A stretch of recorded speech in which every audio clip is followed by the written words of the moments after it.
till I can't no more. I got the horses in the back. Horse stock is attached.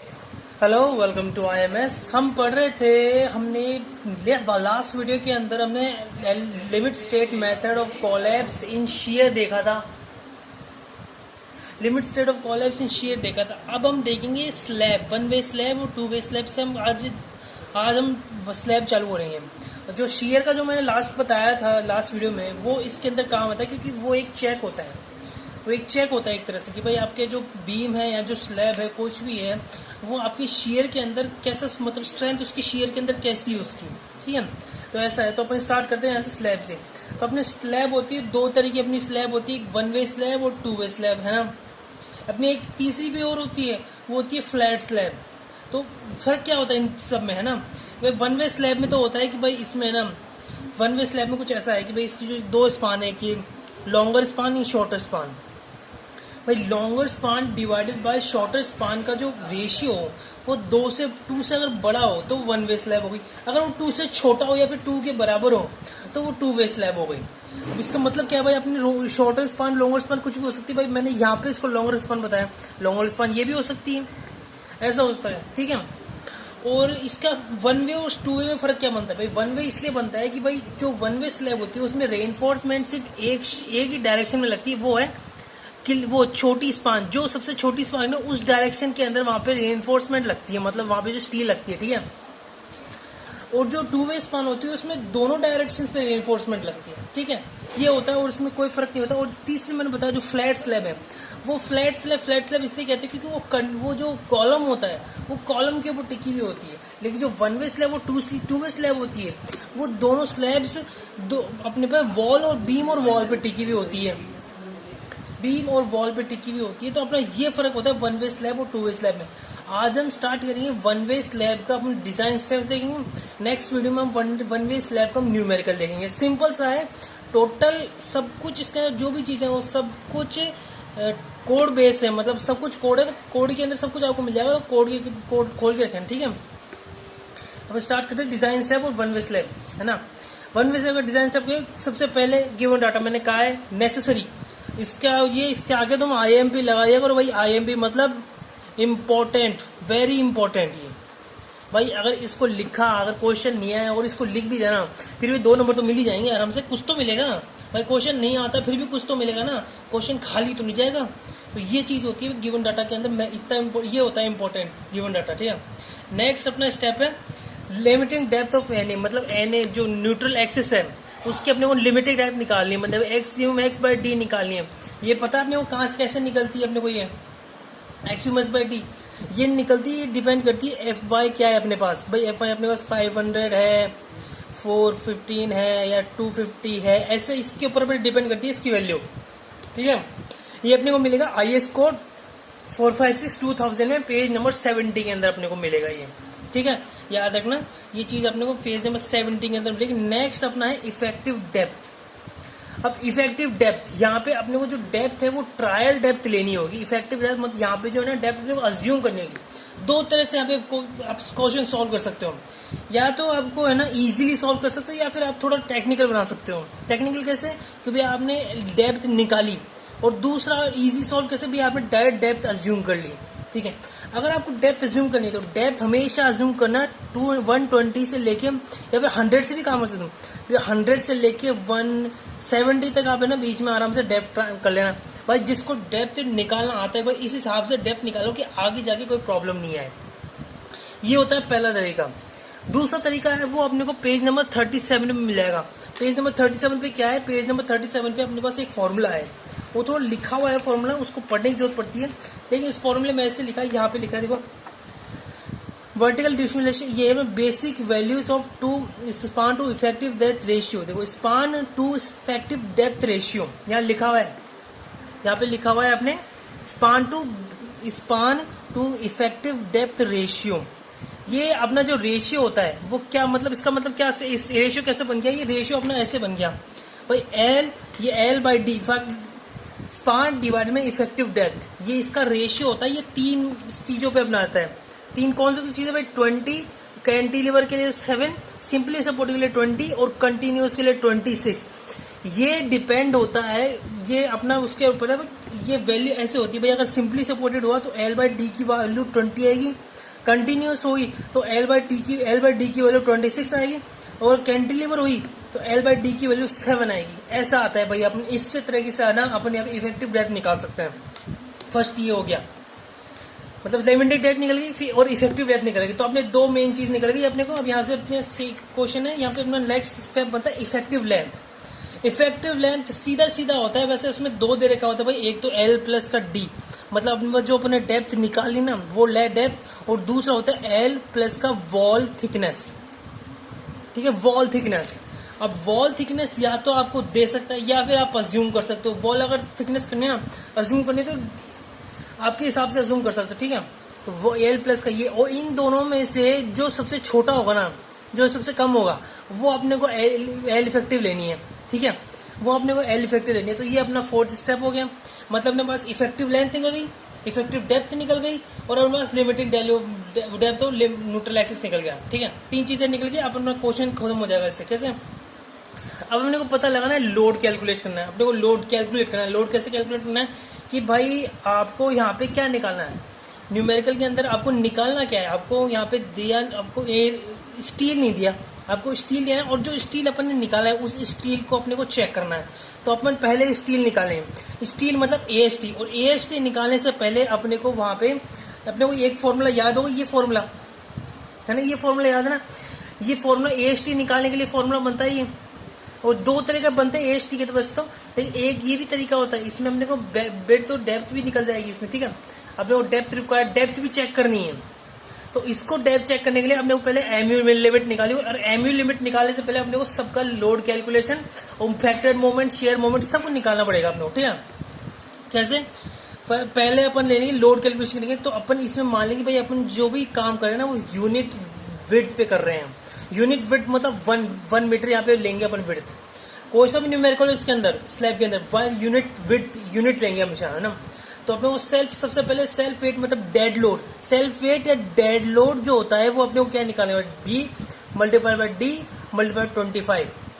तो D अपन निकाल चुके, B अपना ये 1 metre अपन ने कर ले लिया यूनिट के लिए, और 25 जो होता है वो यूनिट वेट ऑफ RCC होता है, जो 25 किलोन्यूटन पर मीटर स्क्वायर होता है। ठीक है, ये अपना हो गया डेड लोड। नेक्स्ट है अपना लाइव लोड। लाइव लोड अपने को दे रखा होगा वहां पे। तो अपना डिजाइन लोड क्या होगा अपना ये डेड लोड प्लस का लाइव लोड हो गया अपने यहाँ पे, और उसको मल्टीप्लाई करें 1.5, वो हो गया अपना डिजाइन लोड। ठीक है, जो ये W हुआ ये टोटल लोड हुआ, तो W प्लस का दिस, ये जो सेल्फ मतलब लाइव लोड प्लस का डेड लोड वो हो गया अपना W, फिर मल्टीप्लाई हुआ 1.5, वो अपना हो गया डिजाइन लोड। तो WU किलोन्यूटन पर मीटर स्क्वायर, ये अपना डिजाइन लोड हो गया। अब इसको अपन लेंगे, इसका है ना, अब इसका अपन मोमेंट लेंगे और शेयर लेंगे। मोमेंट कैसे होता है, सिंपली सपोर्टेड है, क्या होता है WL²/8, UDL है WL²/8 है, सीधी सी बात है। कैसे UDL है मैं यहाँ पे छोटे से बता देता हूँ। ऐसे ये देखो, ये अपने पास स्लैब ऐसे रखी है, यहाँ पे अपने पास लोड है, तो ये UDL होगा, और ये सिंपली सपोर्टेड है, जैसे दिख रहे हैं सिंपली सपोर्टेड। तो सिंपली सपोर्टेड का मोमेंट क्या होता है भाई, WL²/8 होता है। ठीक है, तो W इस पे लोड होगा, L अपना जो इसकी लेंथ है, स्पान की लेंथ है, 8 अपना यहाँ पे नीचे लगा लेंगे। ठीक है, ये अपना मोमेंट हो गया। और अब फैक्टर शेयर निकालना, शेयर क्या होता है भाई WL/2, ये अपना शेयर हो गया। अपने दोनों चीजें अब निकालेंगे, जो अपने जो D ली है वो अपन ने सही ली है नहीं ली है। जैसे मैंने बताया नहीं, यहाँ पे जो लास्ट स्टेप के अंदर अपन ने जो इफेक्टिव डेप्थ निकाली है, जो इफेक्टिव डेप्थ है अपन जो या तो जो अज्यूम कर रहे हैं या फिर अपन जो ले रहे हैं यहाँ से निकाल रहे हैं, ये सही है कि नहीं, वो अपन कैसे निकालेंगे, वो अपन ऐसे निकालेंगे। अपन इस तरीके से नहीं बोले, अपन जो अपन ये जो इफेक्टिव मूवमेंट निकाला है, ये जो MU निकाला है ना, वो MU लिमिट के बराबर है। तो अपन इसको लेंगे, तो MU इज इक्वल्स टू का MU लिमिट होगा, MU यहाँ पे आगे इसके रिप्लेस हो जाएगी 0.36। अपने पास ये फॉर्मूला है पेज नंबर 96 पे। ठीक है, पेज नंबर 96 पे अपने पास ये फॉर्मूला है, याद हो तो एकदम इजी फॉर्मूला है, कुछ नहीं, सब कुछ आपको RCC का ये फायदा है कि RCC सब्जेक्ट के अंदर आपको सब कुछ है ना उसके किताब में मिल जाएगा। तो ये आपका फॉर्मूला कोड के अंदर सब कुछ मिल जाएगा वो। तो ये फॉर्मूला है आपका। तो यहाँ पे आगे इससे अपने को B और D की वैल्यू निकल जाएगी। अपने को पता है B क्या होता है, अपना B होता है वो D का हाफ होता है। तो ये अपना हो गया, तो B यहाँ पे, या फिर B यहाँ पे 1 ही ले लो डायरेक्ट, क्योंकि अपन ने B1 भी निकाल लिया था। ठीक है, इसकी जरूरत ही नहीं है, B अपन ने 1 निकाल लिया, D का अपन ने यहाँ पे वैल्यू निकल जाएगी अपने पास D की। अब नेक्स्ट अपन निकालेंगे जो डी की वैल्यू आई ना, जो यहाँ पे जो डी की वैल्यू आई और जो पहले अपन ने जो डी की वैल्यू निकाली वो इस वैल्यू से बड़ी होनी चाहिए तो अपना सही है, अगर नहीं है तो दोबारा रीडिजाइन करना पड़ेगा, मतलब अपने इफेक्टिव दोबारा नहीं लेनी पड़ेगी, ठीक है, ऐसा होगा अपना। अपने लास्ट के ऐसे कुछ स्टेप 3 स्टेप बचे हैं। पहले अपने को निकालना AST, मतलब अपने को जो स्लैब के अंदर जो स्टील लगाई है अपन ने वो स्टील कैसे निकालेंगे, वो भाई अपने पास यहाँ पे फॉर्मूला होता है, जो शुरुआत से बता रहा हूँ, ये एक छोटा सा फॉर्मूला है, कोई दिक्कत की बात नहीं, ये फॉर्मूला थ्रू आउट सब जगह काम आएगा, ये फॉर्मूला RCC के अंदर रेनफोर्समेंट निकालने के लिए, ठीक है। तो यहाँ पे अपने को मेन ये तो अपना AST निकल गया। अब AST में अपने कौन सी बार से और उन बार्स में क्या क्या स्पेसिंग है वो भी निकालनी है, मतलब क्या क्या जगह छोड़ रखी है उसके अंदर, तो वो भी निकालनी है। तो वो कैसे निकालेंगे अपन, और मेन अपने पास एक ही रेनफोर्समेंट होती है, मेन जो शॉर्टर स्पान में होती है, वो कैसे निकालेंगे, assume D of the bar you want to in provide. अब यहाँ पे जो अपन प्रोवाइड करना चाहते हैं, अब जो डायमीटर अपना बार को जो प्रोवाइड करना चाहते हैं वो अपन अज्यूम कर सकते हैं, कैसे अज्यूम कर सकते, या तो अपन 10 अज्यूम कर दो या फिर 12 अज्यूम कर लो, तो ये अपना मेन रेनफोर्समेंट हो जाएगा स्लैब के अंदर, ठीक है। तो यहाँ पे स्लैब में मेन रेनफोर्समेंट यहाँ पे अपन अज्यूम कर लेंगे, उससे अपने पास सिंगल A5 जो है ये एरिया ऑफ मतलब सिंगल बार है ये, ठीक है, ये एरिया ऑफ सिंगल बार अपने पास हो गया। अब इसे स्पेसिंग कैसे निकलेगी, इससे स्पेसिंग निकलेगी B मल्टीप्लाई बाई A5 और डिवाइडेड बाई AST। B मतलब यहाँ पे वो आएगी, ठीक है। अब ये शॉर्टर स्पान है, ये छोटी स्पान में, शॉर्टर मतलब शॉर्ट स्पान में लगेगी, याद रखना, मैंने जैसे बताया था जो मेन रेनफोर्समेंट होती है वो वन वे स्लैब में शॉर्टर स्पान के डायरेक्शन पे लगती है, ठीक है। तो यहाँ पे शॉर्टर स्पान पे लगेगी तो यहाँ पे अपने पास स्पेसिंग निकल जाएगी। फिर अपने 2 चेक आएंगे, अपने डिफ्लेक्शन और शेयर डिफ्लेक्शन चेक। शेयर के बारे में मैंने लास्ट वीडियो में बता दिया था, ठीक है, ज्यादा कुछ नहीं है, इसके अंदर टाउ सी और टाउ सी मैक्स निकालना होता है और बाकी अपना शेयर खत्म हो जाता है, चेक खत्म हो जाता है, बस ये 3 चीजें निकालने से काम खत्म हो जाता है। और ये तीनों की तीनों चीजें है ना आपको कोड में मिल जाएगी, कहीं जाएगी कोड के अंदर है सारी चीजें। लास्ट अपना है डिफ्लेक्शन चेक। अब डिफ्लेक्शन चेक जो होता है वो एक ग्राफ के ऊपर डिपेंड करता है, जो ग्राफ है वो पेज नंबर 37 के ऊपर है, ठीक है ना, पेज नंबर 37 अपन निकालते हैं, 37 and 38। Here you can see page number 37, 38, यहाँ पे 2 चीज अपने को डिफाइन करता है। ये जो अपना ये है अपना इसके ऊपर डिपेंड करता है अपना ग्राफ इस ग्राफ के ऊपर अपना यहाँ पे डिफ्लेक्शन चेक डिपेंड करता है। कैसे चेक डिपेंड करता है देखिए पहले फ्रॉम द ग्राफ, यहाँ पे FI ये अपना जो फॉर्मूला है, अब वो 2 चीज निकालनी है। अब ये ग्राफ के ऊपर है, ग्राफ में वो 2 चीज दे रही है, पहला है मॉडिफिकेशन फैक्टर और दूसरा अपना परसेंटेज स्टील वो टेंशन रेनफोर्समेंट, ठीक है, परसेंटेज टेंशन रेनफोर्समेंट, और अपने को निकालना है मॉडिफिकेशन फैक्टर, और अपने को FS की वैल्यू भी देखनी है, ठीक है। तो FS की वैल्यू कैसे निकलेगी, FS की वैल्यू निकलेगी यहाँ पे डायरेक्ट फॉर्मूला दे रखा है, FS 0.58 FI area of steel required and area of steel provided. तो ये 1 होगा, ज्यादातर इसका आंसर 1 होगा, ठीक है, ये डिवाइड का आंसर 1 होगा। और यहाँ पे अपने पास आएगी अपनी FS की वैल्यू है, इनमें से कुछ एक आएगी भाई, अपने 120, 145, 190 या 240 या 290 के बीच में अपनी कोई सी वैल्यू आ सकती है, ठीक है। और अपना यहाँ पे परसेंटेज ऑफ स्टील रेनफोर्समेंट निकालना, तो अपने पास परसेंटेज का क्या होता है AST, यहाँ पे 1000 into AST divide by BD, ये अपने पास पता होता है भाई, ये परसेंटेज स्टील परसेंटेज इसका अपने को पता होता है कैसे निकालते हैं, ठीक है। तो यहाँ पे अपने पास स्टील की रेनफोर्समेंट स्टील निकल जाएगा, और इसमें से कौन से अपने को लेनी है, कौन सी लाइन अपने को लेनी है, वो अपने को यहाँ से निकल जाएगा, इस वाले से निकल जाएगा। तो अगर सपोज करो कि भाई 0.2 है और ये 240 है, तो कैसे निकलेगा भाई, अपने मॉडिफिकेशन कैसे फैक्टर निकलेगा भाई, अपने एक तो ये जा रही है यहाँ पे और यहाँ पे मिलेगी है, दोनों की दोनों यहाँ मिलेगी, तो इसके बराबर में यहाँ पे आ रहा है, तो यहाँ पे क्या आएगा 1.7 आ जाएगा। तो अपना जो मॉडिफिकेशन फैक्टर है वो 1.7 अपना मॉडिफिकेशन फैक्टर यहाँ पे बनेगा, ठीक है, 1.7 मॉडिफिकेशन पड़ेगा फैक्टर बनेगा अपना। तो अपना डिफ्लेक्शन जो है, अपना डिफ्लेक्शन होता है span divide by simply supported का, जो अपने पास यहाँ पे है ये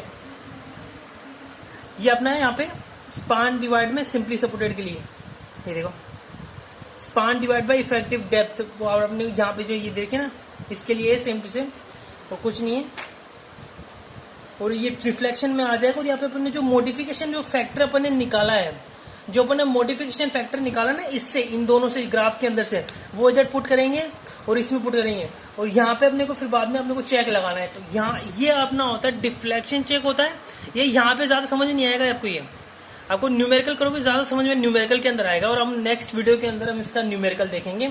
और एकदम सिंपल न्यूमेरिकल है, कोई दिक्कत की बात नहीं है, एकदम आसान न्यूमेरिकल होता है इसका। तो चलो नेक्स्ट वीडियो में मिलते हैं। Thank you very much.